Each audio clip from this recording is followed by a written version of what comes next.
The Yearn protocol is the most essential part of Yearn Finance.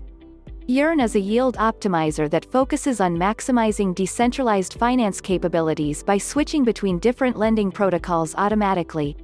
Cronje, the creator of the Yearn protocol, began looking into automating his strategy for selecting the highest paid lending protocol for his stablecoins in early 2020.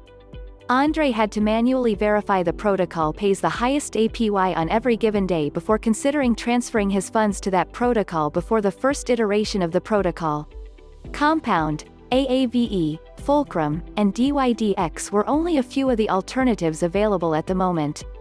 Andre began coding the first version of the Yearn protocol to simplify the whole process of selecting the most optimal technique for his stablecoins after this manual work became routine and boring. In particular, the protocol creates a pool for each stablecoin.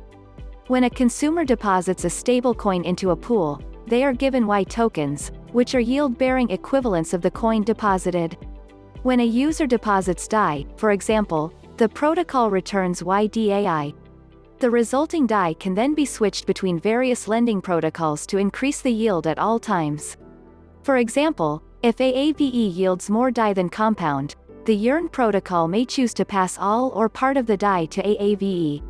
When a user deposits or withdraws money from the pool, the protocol scans to see if a better yield is open, and if so, the pool is rebalanced. Users will redeem their yDAI and collect the underlying dAI if they wish to remove their original dAI plus interest. The protocol still ensures that the originally deposited stablecoin is never swapped for a new stablecoin, even though a higher yield is available. For example, if a user deposits dAI, the protocol will never convert it to USDC, even if USDC has a higher yield. This is the scenario, since most people prefer to withdraw the same stablecoins they invested.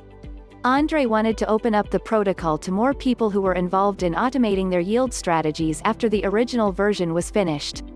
Adding more funds to the pool was helpful to the protocol because it provided additional chances for causing rebalances as more deposits and withdrawals occurred. Andre got to work on making the protocol better. As the pool's funds grew, certain previously obvious strategies, such as transferring coins to the highest-paying lending protocol, ceased to function.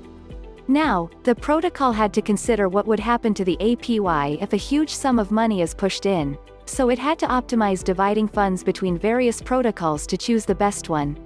Andre began working on the YCRV liquidity pool with Curve at this time.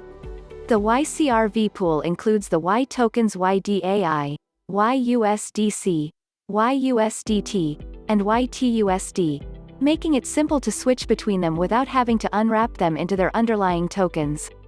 Users will earn trading commissions for offering liquidity as well as a return on their yield-bearing Y tokens by depositing stablecoins to the YCRV pool. Finding the best APY on a given stablecoin was relatively simple up until this stage. With the introduction of liquidity mining, this changed significantly, as shown by Compound's comp token distribution. The comp token distribution clashed with the beginning of the yield farming craze. Comp farming fundamentally altered the landscape of determining the best yield, and testing a deposit's APY was no longer necessary. You'd have to add up all the additional tokens that were being sold to get the real yield. Finding the right solutions becomes more difficult. With the yield farming craze in full effect, Andre and the Yearn community embarked on a new project, Vaults. Yearn Vaults are, at their core, funds pools with a mechanism for optimizing returns on the vaulted asset. Vault strategies go beyond just lending out coins. In fact, most strategies can do several things to optimize returns, such as farming other tokens for profit, offering liquidity, or borrowing stablecoins. Each vault follows a strategy that the Yearn community has chosen. Andre agreed to allocate a governance token to the Yearn community to further decentralize the protocol and enable other people to make meaningful decisions about its future. Yearn's token allocation was designed to ensure a fair launch and to reward the Yearn community. The YFI token had no pre-mine, no VC distribution, and no team incentive to guarantee a decent launch. Many of the tokens are allocated to the protocol's users.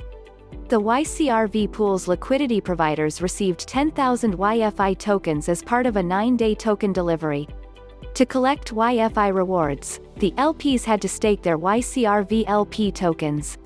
2 more balancer pools were introduced shortly after, each with 10,000 tokens, for a total of 30,000 YFI tokens. Despite a disclaimer that the YFI token has no financial value, funds began to flow into the incentivized pools, with the total locked value exceeding $600 million. In addition, the YFI token began quickly appreciating. Before the governance went live, the creator of the protocol had control of the governance admin key, which added to the risk. This key could theoretically be used to generate more YFI tokens, causing the price of YFI to crash. This was easily fixed by converting the single admin key to a multi-signature key that required multiple Yearn community signers. The Yearn governance uses the YFI token in its current form to vote on the protocol's future with one of the most committed and dedicated communities in decentralized finance. There is also a lot of optimism about future revenue from the YFI tokens, which is driving up the price. The YFI token has increased in value from about $6 since it first began trading to over $88,000 today. Yearn is undoubtedly one of the most fascinating protocols in decentralized finance, but as with just about anything else in DeFi, make sure you consider the risks before choosing to use it.